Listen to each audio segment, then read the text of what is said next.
Il y a une halakha très connue, mais qu'il faut toujours rappeler, qu'on n'a pas le droit de manger avant de devoir donner à manger à ses animaux. Au point que si vous avez un chien ou un chat à la maison, et que vous avez commencé un repas, et vous avez dit Amotzi lechem minaret, vous avez dit la bracha. Et on n'a pas le droit de parler après le moti avant de manger. Ben, il ne faut pas manger, dit le Shulchan Aruch.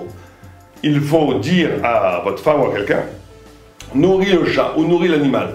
Et après on donne à manger au chat et à l'animal, et après on peut manger. C'est-à-dire que c'est vraiment, d'après le Maged Avraham, c'est un lac d'oraïta. C'est une interdiction de la Torah elle-même. On n'a pas le droit de manger avant qu'un animal ne mange, que son animal ne mange. Alors pourquoi? Pourquoi? J'ai vu 3 raisons à cela, très intéressantes, et je voudrais vous faire partager la réflexion des commentateurs. La première, c'est très simple de dire qu'un animal ne sait pas qu'il va manger, que vous allez lui donner à manger. Et donc quand il vous voit manger, il a une douleur infinie parce que devant lui on mange et lui il croit qu'il ne va pas manger. Et il n'y a rien de plus frustrant que de voir quelqu'un d'autre consommer quelque chose que vous désirez consommer sans espoir éternel d'un jour d'y parvenir. Un homme peut contenir sa frustration parce qu'il dit, il compense en disant dans quelques instants j'aurai la même chose. Donc ça c'est le tsar, et au point où Rav Moshe Feinstein donne comme halakha que si un des parents n'a pas le droit de manger devant des petits-enfants qui n'ont pas la conscience qu'on va leur donner à manger en 5 minutes, devant eux avant de les nourrir. Comme ça dit la halakha, Rav Moshe Feinstein. Si vous avez un enfant de 2 ans et demi, 3 ans, qui a faim, vous n'avez pas le droit de manger avant de lui donner à manger. Comme Calvé Chomer, à plus forte raison à partir de l'animal. Il y a une deuxième notion, qui est la notion de Derech Eretz.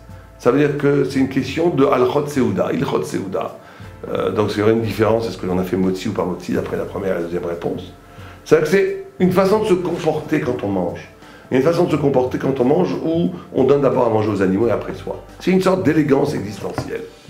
Et la troisième raison, c'est une fois il y avait un grand chassid qui est arrivé à Vilna, un grand rebbe, et qui a commencé à faire une tiche à Vilna, qui est la ville des mitnaged, des litaïm, ceux qui ne sont pas très chassidiques. Et des années plus tard, après le Grand de Vilna, bien entendu, et des élèves, même des yeshivot litaïm, des yeshivot d'or, ont été à la tiche. Tiche, ça veut dire une table en yiddish. C'est vrai qu'il mange Shabbat, et il a commencé à distribuer du pain, du shiraïm, ça s'appelle.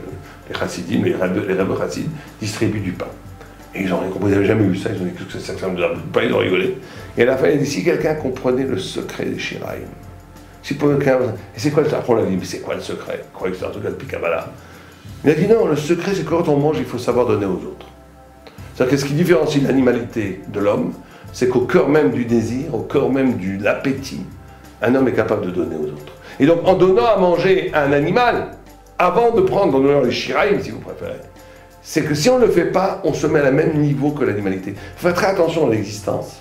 On est entouré par des énergies, on est entouré par des images. C'est pour ça qu'aujourd'hui, avec la multiplication des médias d'Internet et d'autres choses, on peut être affecté dans son essence par toutes sortes de représentations médiatiques qui sont autour de nous. Quand on a un animal à côté de nous et qu'on mange sans lui donner, avant de lui donner, on se met au même niveau que l'animal. On n'a jamais vu un lion il mange, il ne va pas donner au tigre sa part, il mange. Et donc on est chacun pour soi et Dieu pour tous. Ça te rend animal.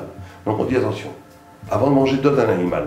Tu montres par là que tu n'as aucun rapport avec l'animalité, que ton acte doit être un acte de sanctification.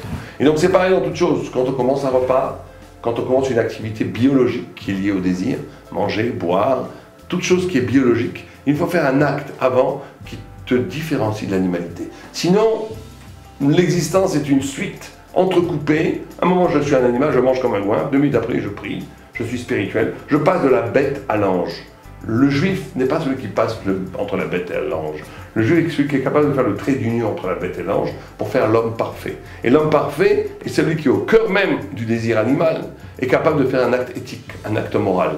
Il donne à manger à l'animal avant de manger, ce qui l'humanise et ce qui le divinise par rapport au regard de l'animal et qui en fait un être séparé. Un être séparé qui rentre dans la bénédiction divine et qui n'est plus dans la nature. Le va et allez-nous.